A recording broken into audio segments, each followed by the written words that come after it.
Palestine, de quoi indigner la classe politique française, sauf, bien sûr, les irréductibles insoumis. Oui, on revient sur cet épisode absolument épouvantable. On voit un concert interrompu, on voit la violence des images, on a vu des gens qui se sont défendus.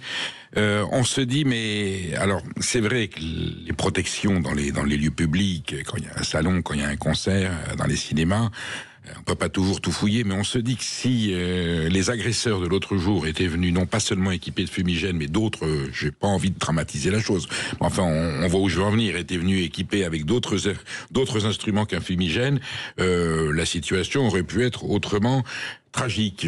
Je ne comprends pas comment on ne peut pas s'indigner systématiquement. C'est surtout cette confusion. Je dis toujours, ce genre d'agression est fascistes, c'est des fachos. Alors c'est peut-être des gauchistes, c'est peut-être des ultras.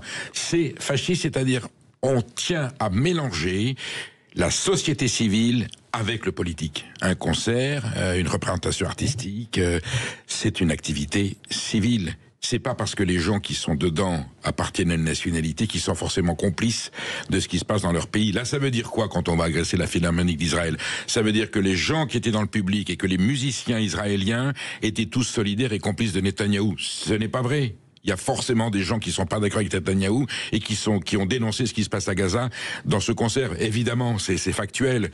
Et pourtant, on met tout le monde dans le même sac. Et à ce titre-là, on se permet d'agresser alors que c'est dans ces situations, j'allais dire, d'un exercice libre, d'une activité culturelle. C'est un instant de paix, c'est un instant.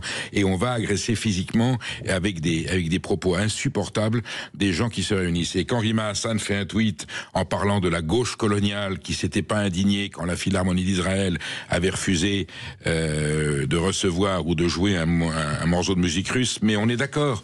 C'était absurde. Après l'agression de l'Ukraine en 2022 par la Russie, on a vu des gens dire « Ah non, c'est fini, il faut plus lire Tchekhov, il faut plus lire Dostoïevski, plus de Tchaïkovski, plus de Moussorski. » Enfin, c'est aberrant. On arrive à un point, je dis, de guerre civile, parce que ça, c'est le début de la guerre civile.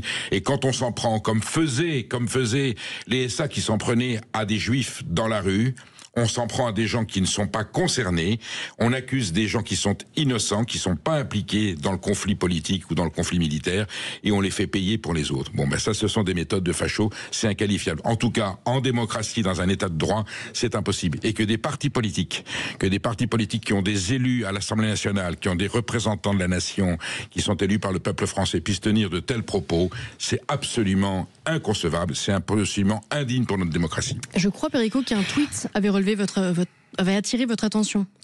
C'est le tweet de Rima Hassan, qui parle de gauche coloniale qui s'était pas indigné. Voilà, non, c'est pas un argument. Et Jean-Luc Mélenchon, on l'a vu l'autre jour au salon du Made in France, on lui pose la question et il dit oui, mais pour les Russes, ils avaient aussi empêché. Mais on est quoi?